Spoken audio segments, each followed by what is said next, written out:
In the first week of May 1942, the Japanese armed forces had done everything they set out to do and had done most of it ahead of schedule. Malaya, Singapore, the Dutch East Indies, the Philippines, Burma, the whole southern resource area taken in about half the time the planners had allowed for it. Corregidor surrendered on the 6th of May, and organized resistance in the Philippines ended with it. The Navy's plan for a second operational phase had gone before the throne in April and had been distributed to the fleet on the 28th of that month. The first offensive of that second phase was already at sea, and by the standards of what had come before it was a small one. Its object was a town of a few thousand people on the south coast of Papua called Port Moresby. Somewhere in Tokyo there were desks where the signals from that operation arrived. Men at those desks read what the flying crews had reported and what the flag officers had added to it, and settled what the Empire would be told.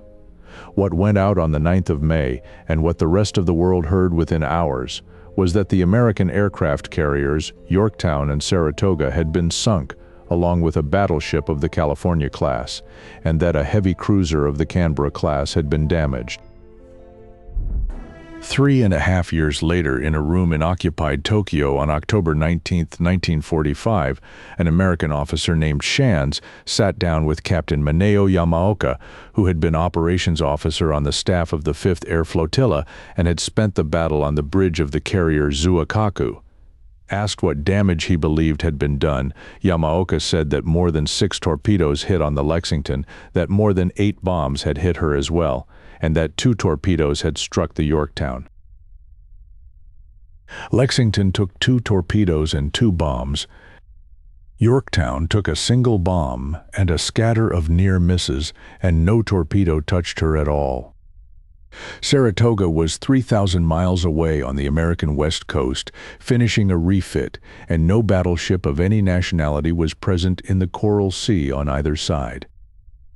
Hold on to that gap, because a Navy overclaiming is the ordinary condition of carrier warfare, and the Americans did it in the same battle to almost the same degree. The part worth following is what the Japanese Navy did with its own ships and its own men on the same afternoon the claim went into the signal traffic. The Navy called the operation M.O.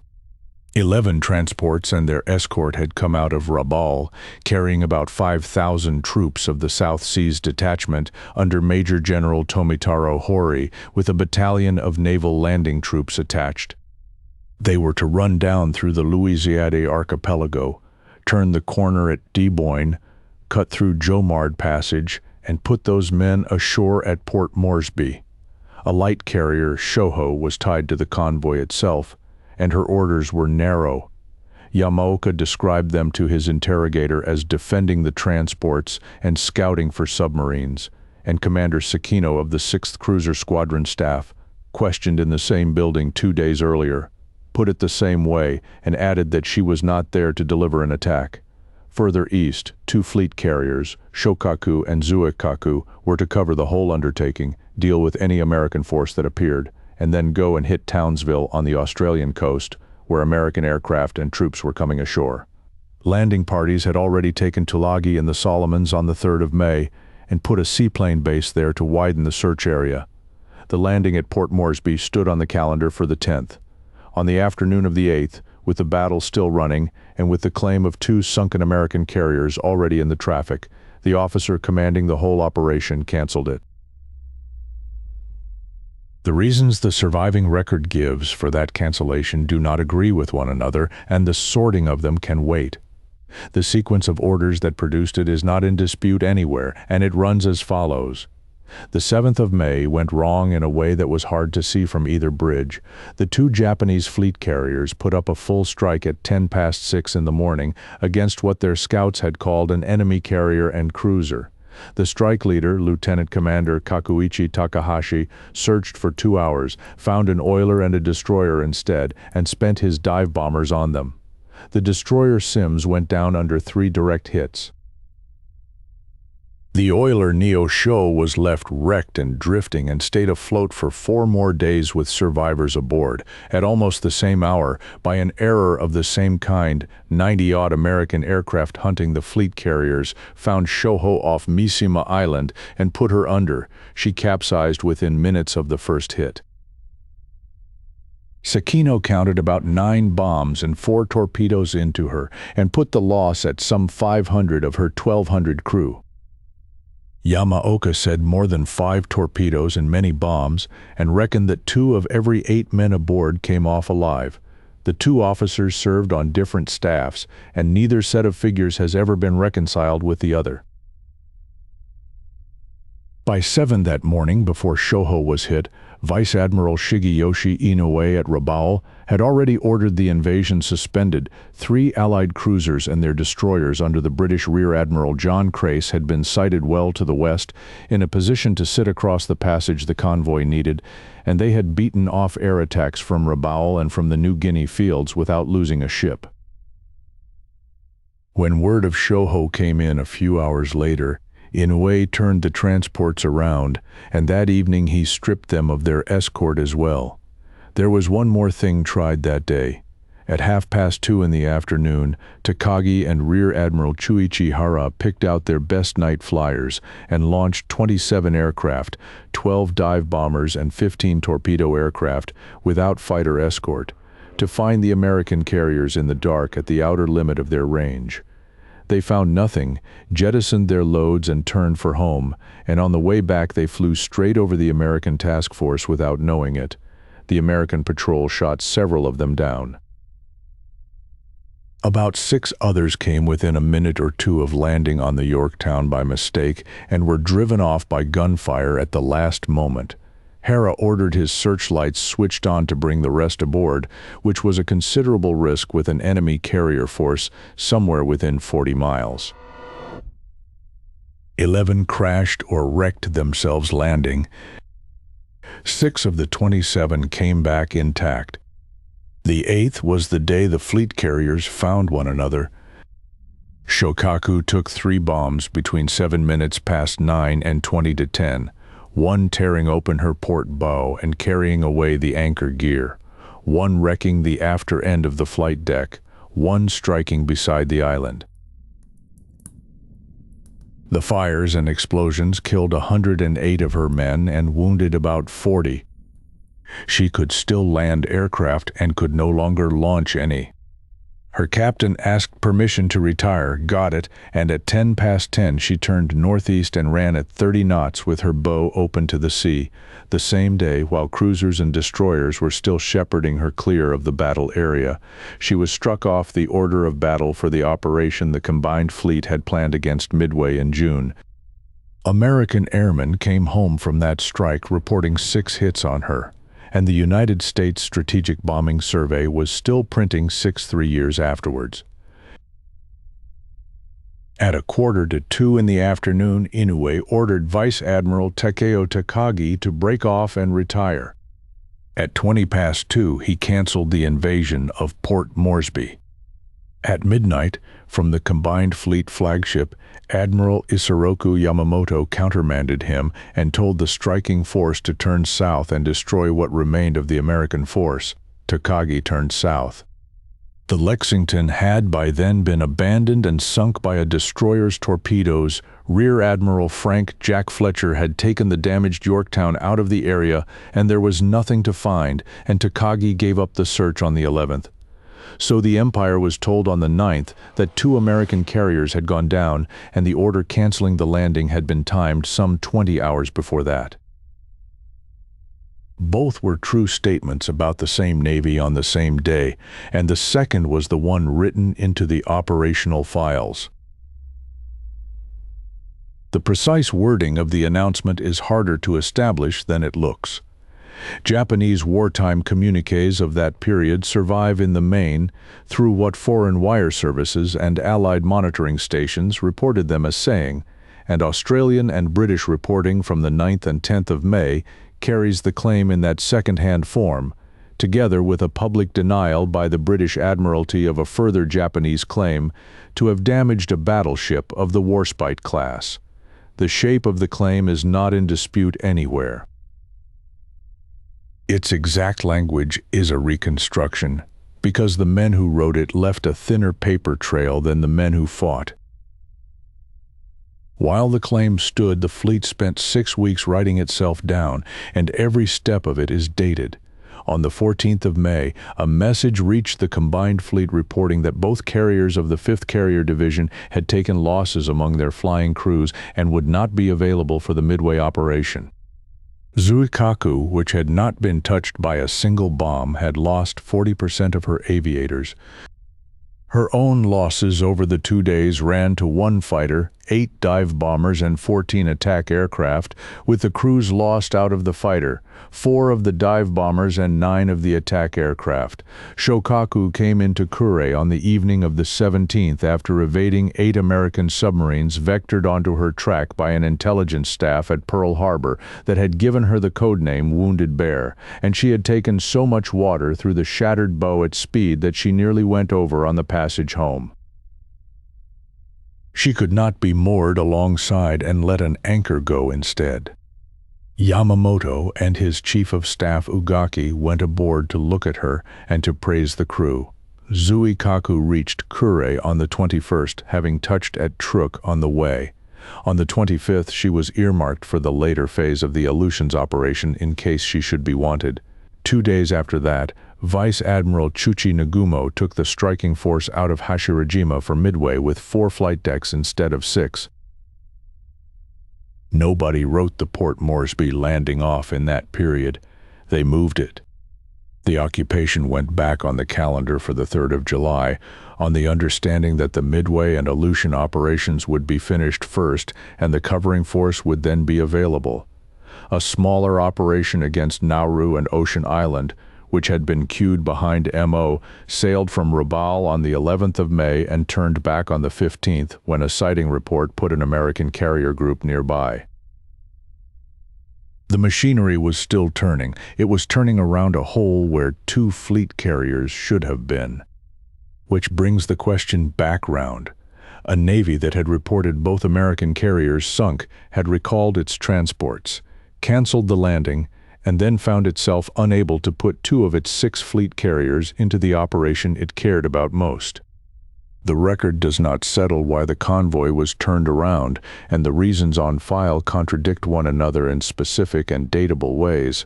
4 explanations survive, and they are not compatible. The movement records assembled from Japanese sources put the weight on Crace's cruisers first, and on the loss of Shoho second, the second removing the last of Inoue's resolve. A separate line of the literature has Takagi signaling in the middle of the afternoon of the 8th that his strength was down to 24 fighters, 8 dive bombers, and 4 torpedo aircraft, with fuel a problem across his destroyers, and Inoue acting on that signal. Sekino asked in 1945 why the force had not gone on to Port Moresby, gave a different answer again. The American task force had not been destroyed outright. Its surviving surface ships were undamaged. The carrier aircraft were of limited use for want of fuel, and, in his words, we were not strong enough to try occupation. Yamamoto's countermand at midnight is a 4th position, and it belonged to the one man with the authority to overrule all the others. Inoue's own reasoning does not survive in his own hand. It reaches the present in reconstructions made by other men, in a post-war interrogation of 2 officers who never served on his staff, and in the timing of the orders themselves. Which of those 4 things moved him most is not recoverable from the paper that exists, and any account that picks one and states it as fact is choosing rather than establishing. What is recoverable is what the 6 weeks after the announcement cost, because both navies were doing the same job at the same time, and both of them wrote it down. Yorktown came into Pearl Harbor on the 27th of May, trailing an oil slick reported at 10 miles. Her damage report, drawn up at sea on the 20th, describes a bomb that went through the flight deck 15 feet inboard of the island and burst 4 decks down in a crew's messing space that doubled as the assembly area for the engineering repair party, killing or maiming a great many of the men in it. The yard's estimate on inspection ran to weeks. Admiral Chester Nimitz waived the standing rule requiring a day to purge her aviation fuel tanks before docking, and she went into dry dock number 1 on the 28th with the pumps draining around her and men and waiters going down to look at the hull. Something on the order of 1,400 yard workers went at her around the clock. She was photographed sitting in that dock on the 29th with the salvage work on the West Virginia visible in the distance, and the photograph is in the National Archives with its caption still attached. She sailed on the 30th, 3 days. Shokaku had reached Kure 10 days before Yorktown reached Pearl Harbor, and she entered dry dock at the Kure Navy Yard on June 16th. She came out on the 27th with her repairs complete and an early air search radar fitted above the director on her island. 11 days in the dock, which is respectable work on a torn bow and a wrecked flight deck. 41 days from her arrival in Japan to her undocking, and she spent about 30 of those days alongside, waiting. By the time she was fit, the battle she had been struck off the list for had been fought and lost, and 4 of the carriers that had sailed with her to Hawaii 6 months earlier were on the bottom of the Pacific. Zuikaku is the harder case, and she is the one that answers the question because there was nothing whatever wrong with her. She was undamaged. She was in home waters from the 21st of May, 5 full weeks before Midway.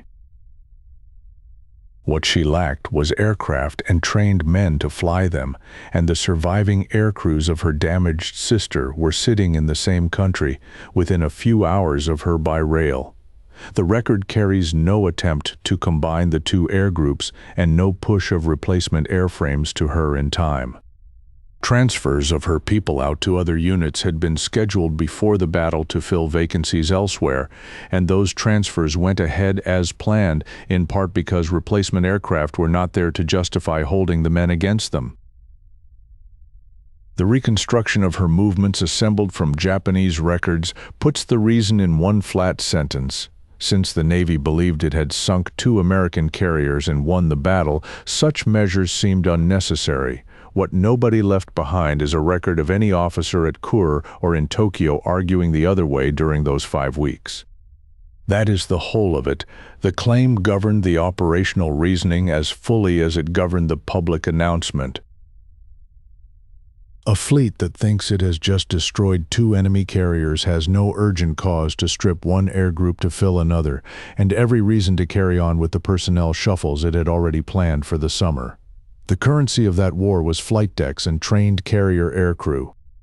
Both were being counted at Kure in the last week of May against a total that included 2 American ships which were not on the bottom of the Coral Sea, one of them in a dock at Pearl Harbor being welded back together by a night shift. She would put aircraft over the Japanese carrier force at Midway 8 days after she sailed, and she would take the 2 strikes that would otherwise have gone to the Enterprise and the Hornet. Both of those interrogation transcripts have been in the public record since 1946. They are numbered, they are dry, and they hold a beaten Navy explaining itself in its own words a few weeks after it stopped fighting, which is about as candid as a losing side ever gets. The obstacle has never been access. It is that almost nobody knows the files are sitting there. Every subscription puts the next one in front of a few hundred more people who did not. The job of taking Port Moresby did not go away when the sea route to it closed. Imperial General Headquarters gave the work to the Army, and the Army began looking for a way to reach the place on foot.